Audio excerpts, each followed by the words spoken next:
You said that Prince Harry wanted to, I'm quoting here, force the failure of the charity. Why on earth would he want a charity he founded in memory of his mother to fail? To be honest, it's a last resort. Really, what Prince Harry wanted to do was to eject me from the organization, and this went on for months. It went on for months through bullying, harassment. I have documentation. There were board meetings where members of the executive team and external strategic advisors were sending me messages saying, should I interrupt? Should I stop this? Oh my gosh, this is so bad. In fact, our strategic advisor for fundraising then sent me a message saying she wouldn't want to ever attend any more board meetings or bring her colleagues because of the treatment. Last night, Prince Harry, yes, that Prince Harry, the Duke of Sussex, the self-proclaimed humanitarian who built his reputation on compassion and service, walked away from the very charity he co-founded nearly 2 decades ago. And why?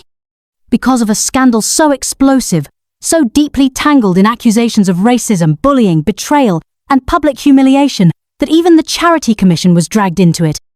Today, we are peeling back every layer of the Sentebale crisis, a crisis that not only exposed internal rot within the charity, but also raised serious questions about Harry's judgment, Meghan Markle's influence, and whether the Sussex's once untouchable brand is now more toxic than ever. Let's start from the beginning. Sentebale, a charity founded in 2006 by Prince Harry and Prince Seeiso of Lesotho. A noble mission to support orphans and vulnerable children affected by HIV and AIDS in Southern Africa. It was born from Prince Harry's heart in memory of his mother, Princess Diana. The name Sentebale means forget-me-not, a tribute that echoed Diana's legacy of kindness. But fast forward to 2024, and the legacy lies in shambles. In March of this year, Harry abruptly resigned as patron of the charity. That alone shocked many. But what followed was far more telling: a nuclear fallout between Harry, his hand-picked trustees, and a powerful new chairwoman, Dr. Sophie Chandauka. Dr. Chandauka didn't just make noise, she unleashed a storm. She accused the Duke of Sussex and his circle of bullying at scale, abuse of power, misogyny and misogynoir, misogyny against black women, and worst of all, a deliberate cover-up. Prince Harry is facing fresh allegations after the head of the charity that he co-founded has accused him of harassment and bullying at scale. So what She is said the the charity, once a beacon of hope, had become plagued by poor governance, weak leadership, and internal abuse. Her words were scathing, calling out Harry's friends and allies and refusing to let the Sussex name cast a shadow over the cause. And then she dropped a bombshell. She claimed Harry himself sent her an extraordinary, unpleasant, and imperious text after she refused to publicly defend Meghan Markle at a polo event where, conveniently, a Netflix camera crew showed up. Let me say that again. Harry allegedly pressured the chair of a charity to make a statement defending his wife after Meghan was criticised for hogging the spotlight at a charity event.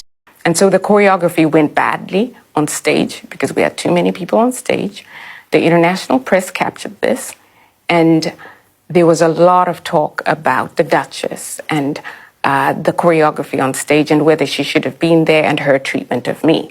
Prince Harry asked me to issue some sort of a statement in support of the Duchess, and I said I wouldn't. Not because I didn't care about the Duchess, but because I knew what would happen if I did so, number one. And number two, because we cannot be an extension of the Sussex. What would have happened if you had simply... When Dr. Chandauka refused, the gloves came off. So now the question is, did Harry turn Sentebale into an arm of his PR machine? Harry and Meghan have always leaned into their victim narrative, accusing the media, the monarchy, and society at large of racism. But here's what Dr. Chandauka, a respected black woman, said. Beneath all the victim narrative and fiction that has been syndicated to press is the story of a woman who dared to blow the whistle. She wasn't afraid to speak out, and she wasn't buying into the royal pity party. In fact, she called their brand toxic, a word we've heard more and more in media circles. She said Harry's inability to bring in funding due to the Sussex's royal drama was hurting the children the charity was supposed to protect. Let that sink in. A man who left the royal family, supposedly to do more charitable work, ends up damaging the very cause he helped create because of ego, entitlement, and the never-ending circus around his wife.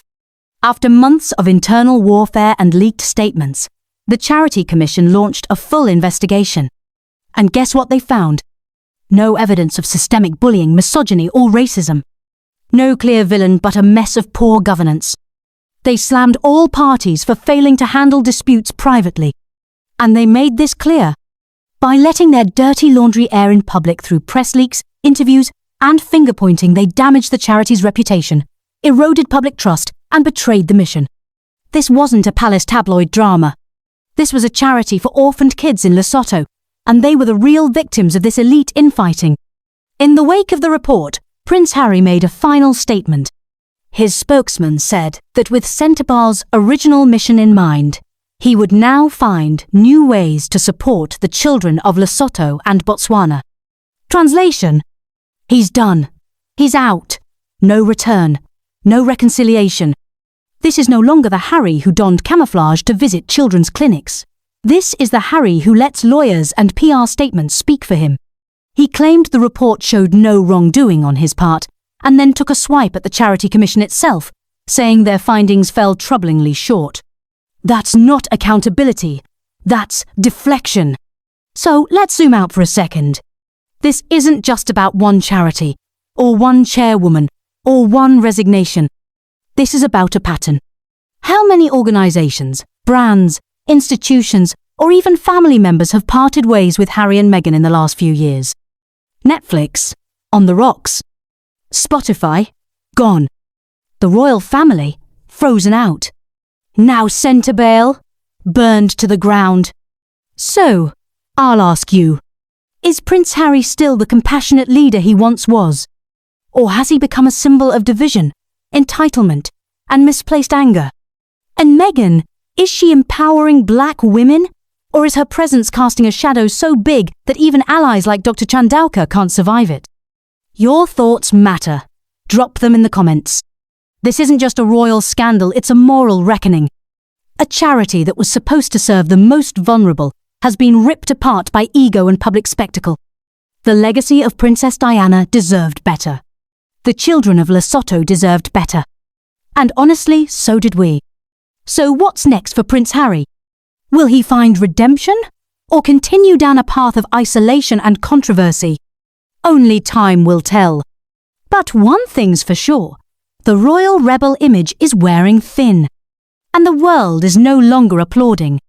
If you found this breakdown insightful, powerful, or even heartbreaking, hit the like button, subscribe for more unfiltered royal coverage, and share this with someone who still believes Prince Harry can do no wrong. Until next time, stay curious, stay bold, and remember, behind the palace walls, nothing is ever as it seems.